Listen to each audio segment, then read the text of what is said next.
देखो हमने ना इससे पहले कौन सा टॉपिक पढ़ा था, वो रिफ्रैक्टिव इंडेक्स वाला पढ़ा था ना। उसके बाद मैंने तुमको क्या सिखाया, मैंने तुमको सिखाया लेंस कैसे दिखता है, ये भी बताया था। ठीक है, अभी जो मैं तुम्हें टॉपिक पढ़ा रही हूँ वो क्या है कि इस लेंस के अंदर हमें मार्किंग करनी है। जैसे ये कौन सा लेंस है, ये याद है तुम्हें कौन सा लेंस है, कॉनकेव की कॉन्वेक्स, कॉन्वेक्स। ये वाला कौन सा लेंस है, कॉनकेव है। ठीक है, तो हमें इसमें क्या करनी है, मार्किंग करनी है। मार्किंग मतलब सेंटर ऑफ कर्वेचर कौन सा है, फोकस कौन सा है, ऑप्टिकल सेंटर, मतलब ऐसी चीजें कुछ होती है जो एक बार मैंने तुम्हें थोड़ा सा पढ़ा दिया था। ठीक है, एक बार दोबारा से पढ़ रहे हैं। अच्छा, इस वाले मिरर, ये मिरर है कि लेंस है, मिरर है ना, क्योंकि पॉलिश कर रखा है। इस मिरर का नाम क्या है बताना जरा, कॉनकेव मिरर। तो जैसे जैसा कॉनकेव मिरर में होता है वैसे ही सेम किस में हो जाता है, कॉन्वेक्स लेंस में। ठीक है, तो ये हो जाएगा हमारे पास कॉन्वेक्स लेंस। ये कौन सा मिरर हो गया मेरे पास, कॉन्वेक्स मिरर। ठीक है, और ये जो बगल में चिपका रखा है वो क्या हो जाएगा फिर हमारे पास, कॉनकेव हो जाएगा। ठीक है, इसमें मैंने ये दोनों की बना रखे ताकि तुम इसमें से कोरिलेट कर सको। सबसे पहले जब मिरर मेरा ऐसा था और अगर मैं इसका सर्कल ड्रॉ करूं तो क्या इसी साइड सर्कल बनेगा, है कि नहीं। जब मेरा मिरर ऐसा है तो सर्कल ड्रॉ करूंगी तो इसी साइड सर्कल ड्रॉ करेगा। मैं सर्कल क्यों ड्रॉ कर रही हूँ, क्योंकि हमारे जो मिरर होते हैं और जो हमारे लेंस होते हैं वो स्पेयर का पार्ट होते हैं। स्पेयर मतलब क्या होता है, अगर मैं 2D ऑब्जेक्ट की बात करूं तो सर्कल दिखेगा ना स्पेयर, और 3D ऑब्जेक्ट में तो स्पेयर मतलब स्पेयर ही हो गया, यानी कि एक सर्कुलर ऑब्जेक्ट। समझ पा रहे हो कि नहीं समझे, है ना। अब अंदर से पूरा भरा है स्पेयर, अंदर से खाली है, उससे मुझे कोई लेना देना नहीं है। मतलब कि मैं हॉलो स्पेयर और सॉलिड स्पेयर की बात नहीं कर रही हूँ। हॉलो स्पेयर सॉलिड स्पेयर पता होगा तुम्हें, आई होप पता है। ठीक है, तो अगर स्पेयर ऐसा है, स्पेयर समझते ना, एक तुमने जैसे बॉल होता है, बॉल पता होगा ना, एक आता है लेदर वाला बॉल और एक आता है प्लास्टिक का बॉल। चाहे प्लास्टिक का बॉल हो चाहे लेदर का बॉल हो, जब हम बॉल को डायग्राम बनाते हैं तो सर्कल बनाते हैं सिर्फ। अगर मैं 2D ऑब्जेक्ट बना रही हूँ यानी कि जिसके पास 2 डायमेंशन है, सिंपल है, अगर मैं डायग्राम बना रही हूँ तो मैं सर्कल बनाऊंगी बॉल को, है ना, कलर वाला दिखा दिया। लेकिन अगर मैं सामने प्रैक्टिकल की बात करूंगी तो बॉल मुझे क्या दिखेगा, स्पेयर दिखेगा ना, सर्कल थोड़ी दिखेगा। समझ पा रहे होगे, है ना, स्पेयर दिखेगा। तो बस ये समझो कि स्पेयर का एक टुकड़ा है, उसी से मेरा उसी से मेरा ये मिरर बना है, उसी से मेरा क्या बना है, लेंस बना हुआ है। यहाँ पे मैंने गलत लिख दिया, यहाँ पर क्या आएगा, कॉनकेव लेंस। ठीक है, अब सुनो, पहले यहाँ पे पढ़ क्या रहे हैं, पढ़ ये रहे हैं कि ये सर्कल, ये जो तुम्हारा मिरर था वो ऐसे है, तो इसका सेंटर कहाँ है, इस साइड पड़ रहा है कि नहीं पड़ रहा। तो यहाँ पर मैंने क्या करा, मैंने यहाँ पे बनाया सेंटर, जिसको हम सेंटर ऑफ कर्वेचर कहते हैं। पता है ना सभी को, कर्वेचर मतलब एक कर्व पार्ट। यहां से एक लाइन ड्रॉ करते हैं, स्ट्रेट लाइन होती है, अभी मैं रफली बना रही हूँ तो ऊपर नीचे जा सकता है। इस स्ट्रेट लाइन को क्या बोलते हैं, प्रिंसिपल एक्सिस कहते हैं, सभी को पता है। अब मैंने क्या करा, इसका सेम चीज यहाँ पे देखो, ये क्या है जो मैंने ब्लू से बना रखा है, ये क्या है, लेंस है। ठीक है, इस लेंस का अगर मैं ये वाला पार्ट देखूं, एक काम करते हैं, पहले मैं ये वाले पार्ट की बात करती हूँ। तो इस पार्ट की वजह से ये वाला सर्कल बनेगा, ये समझ में आ रहा है, और इस वाले पार्ट की वजह से ये वाला सर्कल बनेगा। इसका मतलब मेरे लेंस के पास 2 सर्कल आते हैं। जब मेरे मिरर के पास एक सर्कल था तो एक सेंटर ऑफ कर्वेचर आया, आ रहा है समझ में। तो लेंस के पास कितने सर्कल है, 2 सर्कल है, तो कितने सेंटर ऑफ कर्वेचर आएंगे, 2 सेंटर ऑफ कर्वेचर आएंगे। इतना समझ में आया। अब वो कैसे कैसे है, कौन कौन से है, सबसे पहले ये देखो ना, तुमने सेंटर से लाइन ड्रॉ करी थी, तो यहां पर भी मैं क्या कर रही हूँ, मैं सेंटर से लाइन ड्रॉ कर रही हूँ। तो ये जो सेंटर से लाइन ड्रॉ करी, ये वाला पॉइंट हो जाएगा सेंटर ऑफ कर्वेचर पहला वाला, क्योंकि इसमें 2 सर्कल बन रहे हैं तो 2 सेंटर आएंगे, इसको बोल दिया सेंटर ऑफ कर्वेचर पहला वाला। समझ में आया। ये दूसरा मेरा सर्कल है, तो ये दूसरा सर्कल का जो सेंटर होगा, ये दूसरे सर्कल का जो सेंटर होगा उसका नाम क्या हो जाएगा, उसका नाम हो जाएगा सेंटर ऑफ कर्वेचर सेकंड वाला। समझ में आया कि नहीं आया, इतना क्लियर हो गया। अब यहाँ पर, अच्छा पहले यहाँ पर भी डिस्कस कर लेते हैं फिर समझाती हूँ। अब ये जो है ये मेरा कॉन्वेक्स मिरर है, ठीक है, इसका सर्कल इस साइड तो बन नहीं सकता, तो इसका सर्कल तो ऐसे ही बनेगा, तो ऐसे ही बनेगा, तो इसका सेंटर ऑफ कर्वेचर इस साइड पड़ेगा, जिसको हम सी बोलेंगे सिर्फ। ये समझ में आ रहा है। और यहां से एक लाइन ड्रॉ करते हैं जिसको हम प्रिंसिपल एक्सिस कहते हैं। ये आगे भी कंटिन्यू हो सकती है लाइन, या फिर नहीं भी हो सकती है, सेंटर तक का भी रह सकता है। इतना समझ में आ रहा होगा। सेम चीज यहाँ पर भी देख रहे हैं। अब यहाँ पर से देखो, ये वाला पार्ट है, ये वाला पार्ट ऐसे कर्व है तो सर्कल इस साइड बनेगा। समझ में आ रहा होगा। ये वाला कर्व इस साइड है तो सर्कल इस साइड बनेगा। इतना समझ में आया। अब यहाँ पर भी 2 सर्कल है तो कितने सेंटर ऑफ कर्वेचर बनेंगे, 2 सेंटर ऑफ कर्वेचर बनेंगे। ठीक है, सेंटर ऑफ कर्वेचर मतलब सेंटर वाले पार्ट को मैंने यहाँ से, अभी सेंटर नहीं लग रहा होगा, शायद नीचे हो गया थोड़ा, बट तुम अपने अकॉर्डिंग समझ गए ना, मेरे को सब समझाना है यहाँ पे चीजें। ठीक है, तो ये सेंटर नहीं दिख रहा होगा, थोड़ा इस साइड बनेगा, जो भी है। ये जो पहला वाला है इसको मैंने सेंटर ऑफ कर्वेचर पहला नाम दे दिया, जो ये दूसरा सेंटर है इसको मैंने सेंटर ऑफ कर्वेचर सेकंड नाम दे दिया। समझ में आया कि नहीं आया। लेकिन मैं इस साइड लिख रही हूँ, लेकिन हम जो टॉपिक पढ़ रहे हैं लेंस वाला, तो लेंस वाले में C1 को हम बोल देते हैं 2f1। क्या बोल देते हैं हम, 2f1 बोल देते हैं। अब ये क्या होता है हम आगे देखेंगे। और C2 को हम क्या बोल देते हैं, हम बोल देते हैं 2f2। समझ में आया? C1 को हम क्या, चाहे ये वाला C1 हो चाहे ये वाला C1 हो, उसको हम क्या बोलेंगे? 2F1 बोलेंगे। और जो हमारी C2 है उसको हम क्या बोलेंगे? 2F2 बोलेंगे। अब उससे पहले यहां पर सुनो, ये लाइन क्या थी? Principal axis. अब ये पूरा, इस वाले पॉइंट को हम क्या बोलते हैं? पोल। इस वाले पॉइंट को भी हम क्या बोलते हैं? पोल। पता है नहीं पता है? सारी डिस्टेंसेस हम मिरर में किससे चेक करते हैं? पोल से। अब यहां पर अगर मैं ये वाले पॉइंट लूं तो इसको मैं पोल कहना चाहूंगी फिर, क्योंकि जैसे इस पॉइंट को पोल बोला है तो उसको पोल बोलेंगे। फिर वैसे फिर यहां पर भी तो दो दो पोल बन रहे हैं ना, यहाँ पे भी तो दो दो पोल हो जाएंगे। तो यहाँ पर इन्होंने पोल की जगह पे सेंटर पे एक पॉइंट फिक्स कर दिया जिसका नाम हो गया O। समझ में आया कि नहीं? यहां पर भी दो पोल बनने की संभावना है, एक यहां पर और एक यहां पर। समझ में आ रहा होगा? तो यहाँ, क्योंकि सारी डिस्टेंस तो हम पोल से चेक करते हैं ना, तो अगर मैं यहां से डिस्टेंस करूंगी चेक तो कुछ और आएगा, यहां से डिस्टेंस चेक करूंगी तो कुछ और आएगा कि नहीं आएगा? तो सारी डिस्टेंस हम पोल से चेक करते हैं तो सारी डिस्टेंस तो सेम आनी चाहिए। बट अगर मैं यहां से चेक करूंगी तो कुछ और वैल्यू आएगी, यहां से चेक करूंगी तो वैल्यू कुछ और आएगी, सेम तो आएगी नहीं। तो इन्होंने क्या करा, एक यहाँ पे फिक्स पॉइंट कर दिया जिसका नाम क्या हो गया? O। समझ में आया कि नहीं आया? अब O को क्या बोला गया है? O को बोला है ऑप्टिकल सेंटर। क्या बोला है? Optical centre. अब इस ऑप्टिकल सेंटर का कुछ काम होता है भी हम बाद में देखेंगे, लेकिन O क्या है? Optical centre. समझ में आया नहीं? जैसे काम पोल का था, पोल का काम क्या होता है? हाँ, सारी डिस्टेंसेस, यानी कि मैंने बोला फोकल लेंथ इतनी है, मैंने बोला ऑब्जेक्ट की दूरी इतनी है, इमेज की दूरी इतनी है, तो हम ये क्या करें? ये डिस्टेंस चेक करें। या फिर मैंने बोला, हाँ ठीक है, अब इसमें हाइट वाइट को मत काउंट करना, ठीक है? यहाँ पे मैं सिर्फ मिरर से कितनी दूरी पे ऑब्जेक्ट रखा है, मिरर से कितनी दूरी पे इमेज बन रहा है, या फिर मिरर से कितनी दूरी पे उसका फोकल लेंथ आ रहा है, जो भी चीज है, इसको हम पोल से काउंट करते हैं या पोल से हम मेजर करते हैं। समझ में आया? वही सेम चीज हम यहाँ पे ऑप्टिकल सेंटर से करेंगे। मैंने बोला कि इमेज ऑब्जेक्ट को मैंने लेंस से कितनी दूरी पे रखा है, तो मैं कहां से चेक करूंगी? मैं ऑप्टिकल सेंटर से चेक करूंगी। आया समझ में कि नहीं? मतलब मान लो कि मैंने ऑब्जेक्ट यहां रखा है, ऐसे रखा हुआ है, तो मैं बोलूंगी भैया ये जो दूरी आ रही है, ये जो दूरी आ रही है, इतनी दूरी ऑप्टिकल सेंटर से मिरर जो है क्या नाम है इसका, ये जो ऑब्जेक्ट है वो इतनी दूरी पे रखा है। समझ में आया? अगर मैंने ऑब्जेक्ट यहां रखा है तो मैं ये डिस्टेंस चेक करूंगी, यहां से लेकर यहां तक, ठीक है? तो ऑप्टिकल सेंटर से यहां तक की दूरी हो जाएगी। अगर ये इमेज बन रहा है, इमेज यहाँ पे नहीं बनता, इमेज यहाँ पे नहीं बनता, बट फॉर एग्जाम्पल जैसे ये इमेज यहाँ बनाता है ना, पता है ना तुम्हें, तो मान लेते हैं कि ये इमेज यहाँ बनाता है, मान रहे। अगर मान लो यहाँ इमेज बना रहे हैं तो मैं कहां से डिस्टेंस चेक करूंगी?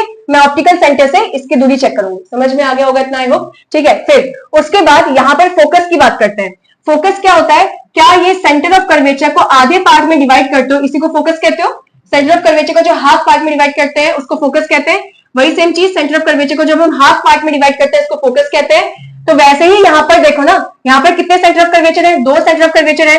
तो अगर मैं इस सेंटर ऑफ कर्वेचर को यहाँ पे डिवाइड करूं तो ये मेरा पहला वाला फोकस हो जाएगा, क्योंकि ये मेरा पहला सर्कल था। जब मैं यहां से आई तो पहली बार ये सर्कल दिख रहा था, उसको मैंने सेंटर ऑफ कर्वेचर 1 कह दिया, तो उसका जो फोकस होगा उसको मैंने F1 कह दिया। आया नहीं आया? फिर ये मेरा सेकंड सर्कल था, यहां से आते हुए सेकंड बार सर्कल आ रहा है, इसका सेंटर ऑफ कर्वेचर अगर C2 है तो इसका फोकस क्या हो जाएगा? F2 हो जाएगा। आया नहीं आया? क्लियर? वही सेम चीज यहां पर, जब मैं आ रही थी तो मुझे ये पहला सर्कल मिला जिसका सेंटर ऑफ कर्वेचर C1 है, तो इसका फोकस कितना हो जाएगा? F1। और फोकस क्या होता है? सेंटर ऑफ कर्वेचर का आधा। समझ में आ रहा होगा? ये नहीं आया? वही सेम चीज यहां पर भी मुझे देखने को मिलेगा, और इसका फोकस क्या हो जाएगा? F2 आ जाएगा। ठीक हो गया कि नहीं हो गया? जब मैं तुम्हें बार बार बोल रही हूं, मैं तुमसे बार बार बोल रही हूं कि सेंटर ऑफ कर्वेचर के आधे को हम फोकस कहते हैं, ये तो बोल रही हूँ ना कि सेंटर ऑफ कर्वेचर के आधे को फोकस कहते हैं, तो क्या फोकस के डबल को सेंटर ऑफ कर्वेचर कह दूंगी? सेंटर ऑफ कर्वेचर के आधे को मैंने फोकस बोला है, पॉइंट को, फोकल लेंथ नहीं कह रही हूं, फोकस कह रही हूं। सेंटर ऑफ कर्वेचर के हाफ पॉइंट को मैंने फोकस कह दिया, तो फोकस के डबल को सेंटर ऑफ कर्वेचर कह दूंगी। तो यहां पर अगर मैं लिखूं F1 क्या है? ये है मेरे पास फोकल लेंथ, या मैं इसको लिख सकती हूँ, सॉरी फोकल लेंथ बोल दिया ना, सॉरी, ये हो जाएगा तुम्हारे पास फर्स्ट फोकस या फर्स्ट प्रिंसिपल फोकस, जो तुम लिखना चाहो। ऐसे तुम्हारे पास क्या हो जाएगा? F2, जिसको मैं क्या बोलूंगी कि ये हो जाएगा मेरे पास सेकंड फोकस या सेकंड प्रिंसिपल फोकस। आया नहीं आया था ना? समझ में आ गया? ठीक हो गया। अब देखो ना, अगर मैंने इसको फर्स्ट फोकस कह रखा है तो क्या सेंटर ऑफ कर्वेचर को मैं 2F1 कह सकती हूँ? क्योंकि मैंने तुम्हें क्या बोला अभी, सेंटर ऑफ कर्वेचर का आधा तुम्हारा फोकस होता है, तो फोकस का डबल ही तो सेंटर ऑफ कर्वेचर हो जाएगा। तो पहले वाले फोकस का डबल किया तो सेंटर ऑफ कर्वेचर पहला वाला निकल जाएगा, सेकंड वाले फोकस का डबल किया तो सेंटर ऑफ कर्वेचर सेकंड वाला निकल जाएगा। समझ में आया कि नहीं? तो मैं यहाँ पर 2F1 और 2F2 इसलिए पढ़ा रही हूँ क्योंकि हमारे बुक में C1 C2 मेंशन नहीं कर रखा, तो हमारे बुक में 2F1 और 2F2 मेंशन कर रखा है। समझ में आ रही बात? इसलिए मैं यहाँ पे तुम्हें C1 और C2 की जगह पे, अभी स्टार्टिंग में तो समझाया C1 C2 है, लेकिन ये क्या बन जाएगा? ये C1 वाला क्या बन जाएगा? ये बन जाएगा 2F1। आया? ठीक है, और C2 वाला क्या बन जाएगा 2F2। सेम चीज नीचे भी होगा, C1 वाला क्या बन जाएगा 2F1 और C2 वाला क्या बन जाएगा 2F2। आई होप इतनी चीज तुम्हें समझ में आ गई होगी। ठीक हो गया। अब मुझे एक चीज बताओ, क्या हम पोल से सेंटर ऑफ कर्वेचर की जो दूरी नापते हैं उसको बोलते क्या है बेटा, रेडियस। पोल से सेंटर ऑफ कर्वेचर की दूरी नापते हैं उसको क्या बोलते हैं, रेडियस ऑफ कर्वेचर। वैसे ही यहाँ पे पोल से सेंटर ऑफ कर्वेचर की दूरी नापते हैं, ये क्या हो जाएगा रेडियस ऑफ कर्वेचर। समझ में आया। जब एक सर्कल था तो एक रेडियस, यहाँ पर भी एक सर्कल था तो एक रेडियस, यहाँ पे कितने सर्कल है तो रेडियस ऑफ कर्वेचर भी कितने बनेंगे 2 बनेंगे। समझ में आया। जब मैं यहां से ये सेंटर ऑफ कर्वेचर है, पता है ना सभी को, ये सेंटर ऑफ कर्वेचर से कहां तक की दूरी नापूंगी मैं, यहां तक ऑप्टिकल सेंटर तक। ठीक है, तो यहां से ऑप्टिकल सेंटर की दूरी तक क्या हो जाएगा रेडियस ऑफ कर्वेचर पहला वाला। समझ में आया या नहीं आया, क्योंकि पहला सर्कल था। ठीक है, और यहां से ऑप्टिकल सेंटर से आगे यहां तक का क्या डिस्टेंस हो जाएगा, इसका नाम क्या नाम हो जाएगा इसका R2 हो जाएगा, जिसको मैं बोलूंगी रेडियस ऑफ कर्वेचर सेकंड वाला। ठीक हो गया। सेम चीज यहां पर भी हो जाएगा, यहां से यानी कि सेंटर ऑफ कर्वेचर से ऑप्टिकल सेंटर तक की जो दूरी हो जाएगी इसको मैं R1 कहूंगी, और ऑप्टिकल सेंटर से जो सेकंड सेंटर ऑफ कर्वेचर होगी उसकी दूरी को हम R2 कह देंगे। इतना समझ में आया कि नहीं आया। अब मुझे एक चीज बताओ, R और फोकल लेंथ पता है ना तुम्हें क्या होता है, देखो यहां पे लिख देती हूँ। R1 क्या हो जाएगा, R1 हो जाएगा first radius of curvature, short में लिख रही होगी। ठीक है, R2 क्या हो जाएगा सेकंड रेडियस ऑफ कर्वेचर। समझ में आ रहा होगा दोनों के लिए। स्मॉल f को क्या बोलते हैं हम, फोकल लेंथ। बोलते हैं कि नहीं बोलते। तो मुझे R और f का रिलेशन बताना क्या होता है, R इज इक्वल टू कितना होता है 2f, वो भी स्मॉल वाले f की बात कर रही हूँ। समझ में आया कि नहीं आया। और इसका मतलब क्या है, रेडियस ऑफ कर्वेचर ये है, 2f का मतलब फोकल लेंथ कितना हो जाएगा, क्या R डिवाइड बाई 2 आएगा यहाँ से, इस रिलेशन से R डिवाइड बाई 2। तो इसका मतलब क्या है कि फोकल लेंथ रेडियस का हाफ होता है। और साइड डिस्टेंसेस हम कहां से मेजर करते हैं, पोल से मेजर करते हैं यहाँ पर। तो इसका मतलब ये हो जाएगा कि यहां से पोल तक की दूरी या पोल से यहां तक की दूरी फोकल लेंथ कहलाएगी। वही सेम चीज पोल से इस फोकस तक की दूरी, क्योंकि मैंने तुमको क्या बताया, सेंटर ऑफ कर्वेचर का आधा फोकस है तो रेडियस का आधा फोकल लेंथ हो जाएगा, है कि नहीं। तो इतनी दूरी फोकल लेंथ हो जाएगी, इतनी दूरी भी फोकल लेंथ हो जाएगी। इतना तो समझ में आ रहा होगा। सेम चीज यहाँ पे मेंशन करना है, लेकिन यहाँ पे सर्कल कितने हैं 2, रेडियस ऑफ कर्वेचर कितने बने 2, तो फोकल लेंथ भी कितने बनेंगे 2 बनेंगे। समझ में आया।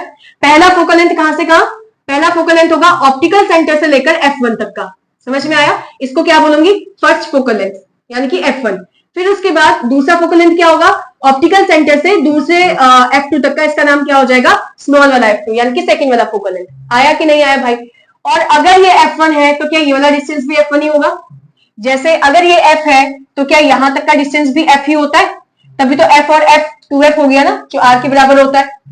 आ रहा है ना समझ में क्या बोल रहे हो। तो अगर ये F1 है तो ये इतनी दूरी भी F1 हो जाएगी, ये F2 है तो इधर वाली दूरी भी क्या हो जाएगी F2 हो जाएगी। आ गया, कोई दिक्कत तो नहीं। अब यहाँ पे सुनो, हाँ जी, यहाँ पे ये जो है ऑप्टिकल सेंटर से फोकस तक की दूरी क्या हो जाएगी स्मॉल F1, और फिर ये वाले ऑप्टिकल सेंटर से ये वाली फोकस की दूरी कितनी हो जाएगी स्मॉल F2। आया नहीं आया, कोई दिक्कत तो नहीं। अब मैं यहाँ पे F1 चलो लिख लेती हूँ। F1 क्या है, F1 हो गया हमारे पास फर्स्ट फोकल लेंथ, शॉर्ट में लिखा हुआ है, और F2 क्या हो जाएगा हमारे पास, हाँ सेकेंड फोकल लेंथ। बताओ भाई कुछ कहीं पे दिक्कत है, नहीं दिक्कत है। एक चीज और सुन लो, ऑप्टिकल सेंटर क्या होता है, ऑप्टिकल सेंटर वो पॉइंट है जहां पे जब लाइट आती है, जैसे थोड़ा सा मैं इसमें चलो ऐसे समझा देती हूँ। मान लो लाइट ऐसे आई, ठीक है, लाइट ऐसे आई, ये कौन सी लाइट है, इंसिडेंट है कि रिफ्लेक्टेड है कि रिफ्लेक्टेड है, इंसिडेंट। जब हमारे ऑप्टिकल सेंटर पे लाइट आई, देखो लेंस पे तो पड़ ही रहा है ना, लेंस पे इस तरीके से पड़ रहा है कि ऑप्टिकल सेंटर पे टकरा गए सीधे। तो ये क्या करता है, ये लेंस क्या है, लेंस मतलब तुम्हारा एक कांच का बना होगा या फिर ये प्लास्टिक का होगा, बाहर तो एयर है, अभी कुछ नहीं है तो बाहर एयर मानेंगे, वरना इसको पानी के अंदर भी फेंक सकते हैं, किसको, लेंस को। समझ में आ रहा है कि नहीं आ रहा है, या तेल के अंदर डाल दिया तुमने लेंस को। समझ में आ रही मेरी बात। तो अभी लाइट कहां से आ रही है, लाइट आ रही है कहां से, एयर से जा रही है कहां पे, लेंस के अंदर। समझ रहे हो कि नहीं। तो अब यहां पर ऑप्टिकल सेंटर से क्या होता है, जो लाइट बाहर निकलती है, मैं भी ब्लैक कलर से बना रही हूं, जो लाइट बाहर निकलती है वो एज इट इज चली जाती है। देखो सीधी लाइन बन रही है कि नहीं बन रही है, एज इट इज चली जाती है, मतलब उसका रिफ्रैक्शन होता ही नहीं है। समझ में आया क्या बोला मैंने। ऑप्टिकल सेंटर वो सेंटर है जहां पे लाइट आती है और बिना डेविएशन के पास हो जाती है। डेविएशन समझते हो क्या होता है, अपनी डायरेक्शन से चेंज हो जाता है ना, या तो नॉर्मल की तरफ हो जाता है या नॉर्मल से दूर हो जाता है। पढ़ा है तुमने कि नहीं पढ़ा ऐसा। तो ऑप्टिकल सेंटर पे अगर लाइट पड़ता है तो क्या होता है, वो बिना डेविएशन के, बिना इधर उधर मुड़े सीधे सीधे पास हो जाती है, मतलब वहां कोई रिफ्लेक्शन ही नहीं हुआ। आया नहीं आया? क्यों मैं ऐसा बता रही हूं, क्योंकि हम इसको रे डायग्राम में आगे यूज करेंगे। आया समझ में? यहां पर ऐसा कुछ नहीं था कि पोल से फेंको पोल में पास, अरे पीछे तो जाती ही नहीं थी लाइट, क्योंकि पीछे तो तुमने पॉलिश कर रखा है ना, तो लाइट यहां पे आके तो टकरा के वापस ही जाएगी, तभी तो रिफ्लेक्शन होगा। समझ लो कि नहीं? तो यहां पे ऐसा कंसेप्ट नहीं था कि पोल से लाइट आई तो क्या होगा, अरे टकरा के वापस चले जाएगी भाई। और यहां पर क्या है, ये तुम्हारा लेंस है और लेंस के आर पार तुम देख सकते हो, इसका मतलब लाइट आर पार जा रही है। अब जब जा रहा है तो इसका मतलब लाइट जो है वो टकराने के बाद वापस थोड़ी जाएगा, वो तो टकरा के उसके पीछे चले जाएगा। आया या नहीं आया? ठीक है। और ऑप्टिकल सेंटर से लाइट आया है जितना, अब यहाँ पे कुछ नहीं आता, इतना नॉर्मल से इतना इतना वो कुछ नहीं, सीधे सीधे लाइट आया, सीधे सीधे पास हो जाएगा। आ गया कि नहीं आया? टॉपिक क्लियर हो गया? कोई डाउट तो नहीं? 2f1 क्या होता है, 2f2 क्या होता है, f1 f2 कुछ भी नहीं ना? समझ में आ गए? दो सर्कल बनते हैं, क्या बनता है? ठीक है। सबसे पहले यहाँ पे देख लो, ये जो डायग्राम मैंने बना रखा है, जो अंदर ब्लैक कलर से दिख रहा है, ये हमारा कौन सा लेंस है? कॉन्वेक्स लेंस है। ठीक है, समझ में नहीं आ रहा होगा क्या लिखा है? कॉन्वेक्स लेंस है। कॉन्वेक्स लेंस का दूसरा नाम क्या होता है? Converging lens. ठीक है। और ये जो डायग्राम तुमने बना रखा है, इसका नाम क्या है? Concave lens. कॉनकेव लेंस का दूसरा नाम डाइवर्जिंग लेंस। अब इसके बारे में यहाँ पे क्या लिखा है? थिकर एट सेंटर, ये सेंटर से मोटा होता है लेंस, और अपने एंड्स में जब ये किनारों पे जाता है तो पतला होते जाता है। दिख ही रहा होगा। कॉन्वेक्स लेंस की बात करो तो मोटा कहां पर से है? वो बीच में, सेंटर से मोटा है, लेकिन यहां पर एंड्स में क्या है? वो पतला है। कॉनकेव की बात करो, कॉनकेव देखो सेंटर में क्या है? पतला, और जो अपने एंड्स है, एंड्स की तरफ कैसा है? वो मोटा है। बस यही तो करना है। तो यही लिखा हुआ है, कॉन्वेक्स लेंस क्या है? सेंटर पे मोटा है, एंड्स पे क्या है? किनारों पे मतलब क्या है? पतला है। और ये क्या है? ये सेंटर पे पतला है और इसके किनारे क्या है? मोटे होते हैं। मैंने क्या करा, मैंने एक ये मिरर बनाया, ठीक है, सॉरी लेंस बनाया। कौन सा लेंस बनाया? ये कॉन्वेक्स। और ये कौन सा लेंस हो गया? कॉनकेव। ठीक है। अब सुनो, ध्यान से सुनना। इसका जब तुम यहां से आ रहे हो, देखो ये मैंने, अब मैं कोई सर्कल वर्कल नहीं बना रही हूँ, सिंपल बता रही हूँ। ये मेरा क्या 2f1 होता है क्या? ये यहाँ पे f1 होता है, ये तो पता ही होगा अब, है ना? कंफ्यूजन तो नहीं होगी इसमें। यहाँ पे ऑप्टिकल सेंटर आ जाता है, यहाँ पर f2 हो जाता है, और यहाँ पर क्या हो जाता है? 2f2। और थोड़ा सा ये ध्यान रखना, जितनी दूरी होती है उतनी दूरी पे ये बनता है। जितनी दूरी पे ऑप्टिकल सेंटर और इसके बीच की दूरी होती है, वही सेम दूरी ये होती है। ठीक है, यानी कि इसको पास बना दिया, इसको दूर बना दिया, ऐसा नहीं होता। ठीक है, जो भी है सेम चीज इस वाले पे भी मेंशन कर देती हूँ। मैं थोड़ा सा इसको छोटा बनाती हूँ क्योंकि ये थोड़ा मैंने बड़ा बना दिया। समझ पा रहे होगे मैं क्या बोल रही हूँ? इसको मैंने 2f1 कह दिया, यहाँ पे थोड़ा सा पास इसको f1 कह दिया, यहाँ पे ऑप्टिकल सेंटर, यहाँ पे f2 हो जाएगा और यहाँ पर 2f2 हो जाएगा। ठीक है। जब इसके पास दो रेडियस है, पता ना तुम्हें, यहां से लेकर यहां तक का रेडियस 1 हो गया और यहां से लेकर यहां तक का रेडियस क्या हो जाएगा? 2। जब दो रेडियस है तो इसके पास भी दो रेडियस होंगे, इसके पास दो फोकल लेंथ होगी, उसके पास भी दो फोकल लेंथ होगी। अगर तुम्हें मैं थोड़ा सा बताऊं, थोड़ा सा अगर मैं तुम्हें मिरर के बारे में पढ़ाऊं, तो तुमने मुझे मिरर के बारे में ये समझाया था, ये सेंटर में पोल हो गया, ठीक है, यहाँ पे तुम्हारा फोकस पड़ता है, यहाँ पे सेंटर ऑफ कर्वेचर पड़ता है। तो मुझे आर के बारे में बताओ, आर नेगेटिव होता है कॉनकेव के लिए या आर पॉजिटिव होता है कॉनकेव के लिए? क्या तुम्हारा आर इस साइड पड़ रहा है, ये लेफ्ट साइड, इसको तुम मान लो सॉरी इसको मान लो तुम ओरिजिन, ओरिजिन से लेफ्ट साइड जा रहे हो, तुम ओरिजिन से लेफ्ट साइड जा रहे हो, तो आर की वैल्यू क्या आएगी? नेगेटिव आएगी। समझ में आ रहा है? फोकल लेंथ, फोकल लेंथ बताना जरा, ओरिजिन से कौन सी साइड जा रहे हो? नेगेटिव साइड जा रहे हो, तो फोकल लेंथ क्या आएगी? नेगेटिव आएगी। आ रहा है ना समझ में मैं क्या बोल रही हूँ? ठीक है। अब यहाँ पर मैं अगर दूसरा मिरर पढ़ाऊं, दूसरा मिरर हमने कौन सा पढ़ा था? कॉनकेव वाला, तो सॉरी क्या नाम है इसका? कॉन्वेक्स वाला। यहाँ पे सेंटर पड़ जाएगा, यहाँ पे फोकस हो गया, यहाँ पे पोल हो गया। तो मुझे आर की वैल्यू बताना जरा। आर का मतलब यहाँ से यहाँ पे ना, ये अगर 0 है, ये ओरिजिन है, ये अगर 0 है, ओरिजिन है, ओरिजिन से तुम कहां जा रहे हो? प्लस वाली साइड जा रहे हो, तो आर क्या बनेगा इसका? पॉजिटिव। और यहाँ पे जो फोकस है वो कैसा बनेगा? वो भी पॉजिटिव बनेगा। सॉरी, फोकल लेंथ क्या बनेगा? पॉजिटिव बनेगा। ये समझ में आ रहा है? अब ऊपर वाले केस में तो 2 आर है और इस वाले में भी 2 आर है, 2 फोकल लेंथ, वहां पे भी 2 फोकल लेंथ। अब दोनों में से होना चाहिए एक ही डोमिनेंट ना, वरना बच्चा अपने अकॉर्डिंग कोई से भी आर को मान लेगा, कोई से भी फोकल लेंथ को मान लेगा, फिर आंसर तो सबका अलग अलग आएगा। क्योंकि अगर ये आर और एफ हम कहाँ यूज करते हैं? ये हम मिरर फॉर्मूला में यूज करते हैं कि नहीं करते? फोकल लेंथ पॉजिटिव लेनी है कि नेगेटिव लेनी है, क्वेश्चन में देता नहीं है, क्वेश्चन में मिरर देता है, उसके अकॉर्डिंग हम फोकल लेंथ निकालते हैं, पॉजिटिव है कि नेगेटिव है। आ रही ना बात समझ में? तो अगर मिरर फॉर्मूला में प्लस माइनस का थोड़ा सा भी चेंज हुआ, आंसर नहीं आता। तो इसका भी तो लेंस फॉर्मूला होगा फिर आगे जाके, है कि नहीं? और लेंस फॉर्मूला होगा तो अगर आर की वैल्यू या एफ की वैल्यू हमने चेंज कर दी तो आंसर भी गड़बड़ हो जाएगा। आया समझ में? तो मैं तुम्हें बस ये सिखा रही हूं कि इसमें से किस वाले को डोमिनेंट मानेंगे, ठीक है। जैसे ये नीचे वाले जो मैंने अभी डायग्राम बनाया था उसके पास एक एक ही सर्कल था और यहाँ पे सर्कल कौन कितने हैं, 2 है। तो तुम्हें क्या करना है, ये नहीं देखना कि पहले कौन सा सर्कल आ रहा है, सर्कल थोड़ी बना के देता है तुम्हें पेपर में, तुम्हें तो सिर्फ ऐसे देगा लेंस। तुम देखोगे लाइट हमेशा कहां से फेंकेंगे हम, लेफ्ट साइड से। ये लेफ्ट साइड है, ये लेफ्ट साइड है, इस ओरिजिन इस ऑप्टिकल सेंटर को ओरिजिन मान लेना, ठीक है। तो लाइट हमेशा कहां से आएगा, लेफ्ट साइड से। अगर लेफ्ट साइड से लाइट आ रहा है तो पहले कौन से सरफेस को टकराएगा, वो ये वाले सरफेस से टकराएगा, है ना, ये वाले सरफेस से टकराएगा। क्या इस सरफेस का सर्कल ये सेकंड वाला है, ये सरफेस का सेंटर सेकंड वाला है, आया कि नहीं आया? कौन सा लेंस है ये वाला, कॉन्वेक्स लेंस। तो कॉन्वेक्स लेंस के लिए आर जो होता है वो कौन सा डोमिनेंट हो जाता है, R2। समझ में आया? कौन सा डोमिनेंट होगा, R2। और R2 की वैल्यू बताना जरा मुझे, पॉजिटिव आएगी कि नेगेटिव आएगी? हाँ पॉजिटिव। किसी को नेगेटिव तो नहीं लग रहा है? समझ में आ रहा है, नहीं आ रहा है?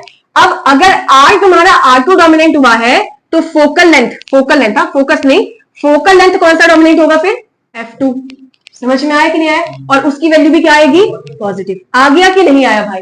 आ गया, कोई दिक्कत तो नहीं है। सारी इमेजेस हमारी इस साइड बनेगी, सारी इमेजेस हमारी, क्यों? क्योंकि लाइट को तो आर पार फेंक दे रहा है, और जब आर पार फेंक रहा है और कन्वर्जिंग है, सबसे पहली बात कौन सा लेंस है, कन्वर्जिंग। कन्वर्जिंग मतलब मिलाता है, अब वापस थोड़ी मिलाता है, वो तो पार करवा के मिलाता है ना। तो इसका मतलब सारी हमारी इमेजेस इस साइड बनेगी। समझ में आया कि नहीं आया? आया नहीं आया? इसीलिए v की वैल्यू यहां पर कैसे आएगी, एक काम करेंगे, पहले हम वो पढ़ लेंगे, रे डायग्राम पढ़ लेंगे, फिर वहां से v वगैरह सब कुछ निकाल लेंगे पिछली बार की तरह, ठीक है। अब यहाँ पे सबसे पहले हिट कौन सा सरफेस होगा, ये वाला सरफेस हिट होगा ना। जब ये सरफेस हिट हो रहा है तो कौन सा सर्कल है, ये फर्स्ट वाला सर्कल है। समझ में आया? तो यहां पर ही कौन सा मिरर हो गया, सॉरी लेंस कौन सा हो गया, कॉनकेव लेंस। कॉनकेव लेंस के लिए कौन सा साइड डोमिनेंट हो गया है, तो यहां पर जो R होगा वो R1 वाला डोमिनेंट हो गया। समझ रहे हो कि नहीं समझे? तो सारे डिस्टेंसेस में जो हम R लिखेंगे ना पेपर में, जब हम क्वेश्चन सॉल्व करेंगे वहां पे जो हम R लिखेंगे उसको हमेशा R1 मान के चलना। आया समझ में? वो R2 कभी नहीं बनेगा। तो हमने ये F1 2F1 किस बेसिस से बांटा हुआ है, लाइट हम मान रहे हैं कि इस साइड से आया है, तो लाइट इस साइड से आ रहा है तो इस साइड 2F1 2F2 वगैरह, 2F1 F1 बन गया, और दूसरी वाली साइड F2 और 2F2 हो गया। अगर लाइट में इस साइड से फेंकूंगी ना, इधर साइड से, तो ये वाला मेरा F1 और 2F1 हो जाएगा, और ये वाला साइड मेरा F2 और 2F2 वाला बन जाएगा। आ रहा है कुछ की नहीं आ रहा है? ठीक है, चलो दिक्कत हो रही है कोई बात नहीं, बट थोड़ा थोड़ा तो समझ में आ गया मैंने क्या बोला। इसके लिए डोमिनेटिंग साइड कौन सा होगा, जो पहली बार हिट करेगा, और हिट ये कौन सा सरफेस करेगा, ये वाला सर्कल। इस सर्कल का सेंटर ये है, इसका मतलब R1 यहाँ पे डोमिनेट हो जाएगा। और R1 की वैल्यू नेगेटिव की पॉजिटिव, R1 की वैल्यू नेगेटिव पॉजिटिव नेगेटिव, तो यहाँ पर नेगेटिव होगी R1 की वैल्यू। समझ में आया? अब उसी तरीके से जो फोकल लेंथ होगा वो कौन सा डोमिनेंट होगा, F1 वाला। फोकल लेंथ यहाँ पे कौन सा डोमिनेंट होगा, F1 वाला, उसकी वैल्यू क्या होगी, नेगेटिव आएगी। समझ में आया नहीं आया? ठीक है, तो तुम्हें सर्कल ड्रॉ करने, जैसे मैंने तुमको पहले भी ये समझा रखा है कि तुम्हें रटना नहीं है कुछ भी, मिरर में भी तुम्हें कुछ रटना नहीं था। तुमसे मैंने बोला इसका सर्कल ड्रॉ करो और फिर देखो कि ये पॉइंट को जो P बना रखा है उसको ओरिजिन मान लो, पिछली बार मैंने यही बोला था। और फिर देखो यहाँ पे तुम्हारे पास सेंटर ये पड़ रहा है, यानी कि कौन सी side, left side. Left side है तो इसका रेडियस क्या होता था, नेगेटिव, और इसका फोकस भी क्या होता था, नेगेटिव, मिरर का। समझ में आ रहा है? और इसका सेंटर कहां पड़ रहा है, इसका सेंटर पड़ रहा है राइट साइड, और ये तुम्हारा पोल, क्योंकि साइड डिस्टेंस तो हम पोल से चेक करते हैं, पोल को तुम ओरिजिन मान लो, ओरिजिन से कौन सी साइड जा रहे हो तुम, राइट साइड। अरे प्लस के एक्सिस में नहीं जा रहे हो, प्लस के एक्स एक्सिस में। आ रहा है समझ में? इस पोल से तुम कहां की तरफ जा रहे हो, तुम प्लस, क्योंकि सारी डिस्टेंसेस पोल से नापनी है, तो पोल से यहां की तरफ जाओगे ना भाई, वैसी पोल से यहां की तरफ जाओगे ना। आया कि नहीं? यहाँ पे तुम माइनस के एक्सिस पे जा रहे हो, इसलिए यहाँ पे साइन सारे नेगेटिव लगेंगे, फोकल लेंथ भी नेगेटिव, रेडियस ऑफ कर्वेचर भी नेगेटिव। यहाँ पे तुम प्लस की साइड पे जा रहे हो तो यहाँ पे सारी साइन, यानी कि रेडियस भी पॉजिटिव हो जाएगा, फोकल लेंथ भी पॉजिटिव हो जाएगा। आ गया समझ में? और यहाँ पे 2 सर्कल थे, तो यहाँ पे याद कैसे करना है, जो पहला सरफेस तुम्हें हिट कर रहा है उसके सर्कल को डोमिनेटिंग सर्कल मानेंगे।